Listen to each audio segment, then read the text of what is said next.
अच्छी सूरत से भली अच्छी सीरत। आज वक्त निकाल कर सोशल साइट खोल कर देखी तो अचानक नज़र यशिका के प्रोफाइल पर गई।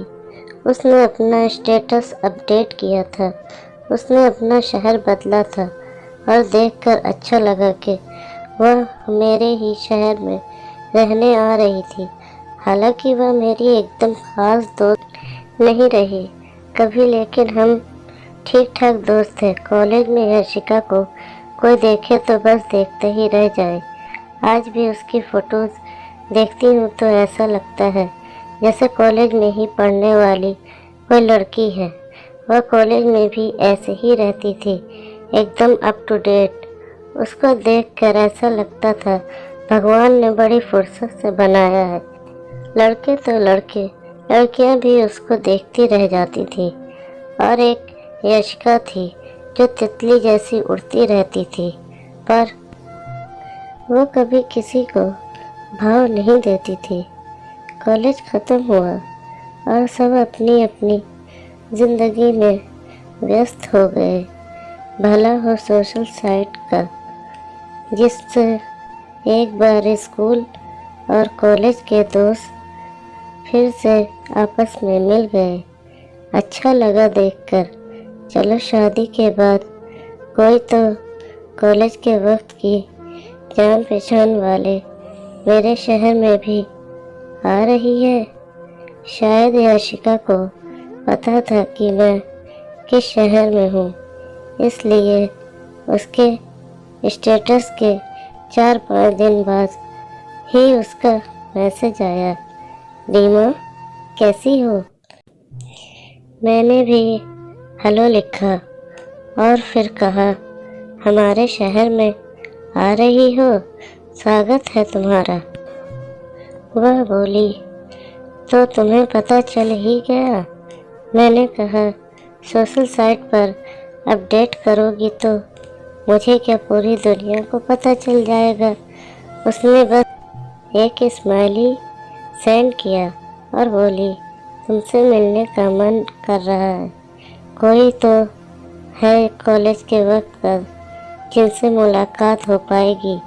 मैंने कहा, बिल्कुल, जब तुम्हारा मन हो तब आ जाना। वह बोली, ठीक है, पर पहले तुम्हें मेरे घर आना पड़ेगा। और उसने बिना मेरे जवाब के इंतज़ार किए अपना एड्रेस सेंड कर दिया। मैं भी खुश थी। मैंने उसको कहा, ठीक है, किसी दिन आती हूँ वक्त निकाल कर। एक दिन मेरे पति भी ऑफिस के काम से बाहर गए हुए थे, तो सोचा चलो आज ही यशिका से मिलने चली जाती हूँ। उसका एड्रेस भी ज़्यादा दूर का नहीं था। मैंने ऑटो किया और उसके घर पर पहुँच गई। उसने मुझे देखते ही हाय हेलो कहा और हम जाकर एक कमरे में बैठ गए। कुछ कॉलेज और इधर उधर की बातें हुई। फिर मैंने अचानक उससे पूछ लिया, और शादी वादी की कि नहीं। वह बोली, कहाँ यार, मैं इस झंझट में नहीं पड़ना चाहती। तो मेरी नज़र उसके घर में लगी एक फ़ोटो पर गई, तो मैंने कहा, फिर वह कौन है तुम्हारे साथ फ़ोटो में। वह बोली, यह अमित है, मेरा बॉयफ्रेंड। हम लोग लिव इन में रहते हैं। मैंने बस अच्छा कहा और फिर पूछा, तो शादी का इरादा है, कब का है। यशिका बोली, शादी वादी कुछ नहीं करनी यार, अमित तो पहले से ही शादीशुदा है। यह सुनते ही मेरा दिमाग घूम गया और मैं अचानक ही बोली, तुम्हें पता है वह शादीशुदा है, फिर भी उसके साथ लिव इन में रह रही हो। यशिका बोली, तो क्या हुआ, अच्छा कमाता है, खूब पैसा खर्च करता है मुझ पर। वह मेरी खूबसूरती का फ़ायदा उठाता है और मैं उसकी कमाई का। शादी वादी के झंझट में नहीं पड़ना। मेरा तो जैसे दिमाग बंद हो गया उसकी बातें सुनकर। मुझे ऐसा लग रहा था कि कोई पढ़ी लिखी समझदार इंसान भी ऐसी बात कर सकती है क्या। तो मैंने उससे कहा, खूबसूरती हमेशा नहीं रहती, और क्या भरोसा उसका जो आज तुम्हारे लिए अपनी बीवी को धोखा दे रहा है, जिससे उसका रिश्ता जुड़ा हुआ है, समाज के सामने भी और कानून की नज़र में भी। वह कल किसी और के लिए तुम्हें नहीं छोड़ देगा।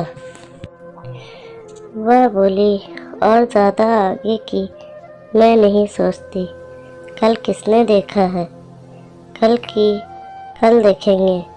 मैं बोली, तुम्हें अजीब नहीं लगता तुम्हारी वजह से किसी का घर उजड़ रहा है।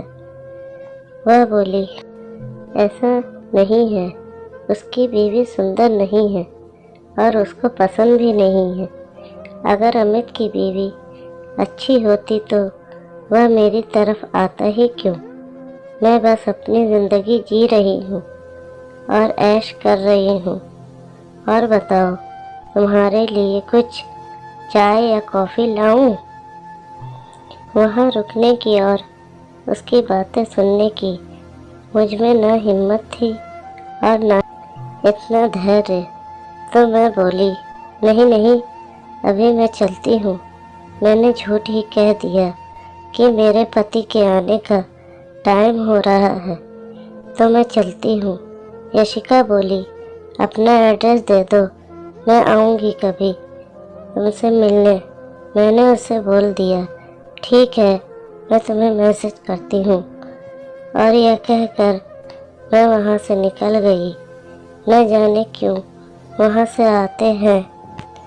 मैं सोच रही थी, काश यशिका मेरे शहर में आती ही नहीं, हमारी मुलाकात ही नहीं होती, तो उसके बारे में बनी गलतफहमी ही मेरे दिमाग में रहती और कम से कम उसकी सीरत मेरी नज़र में ठीक रहती। क्योंकि मुझे समझ आ रहा था कि किसी की सूरत उसकी सीरत को नहीं आंकती। सूरत कैसी भी हो, सीरत अच्छी होनी चाहिए। धन्यवाद। नाज स्टोरी। दोस्तों, आपको ये मेरी स्टोरी कैसी लगी प्लीज़ कमेंट करके ज़रूर बताएं और मेरे चैनल को सब्सक्राइब करें। बेल आइकन को दबाना ना भूलें।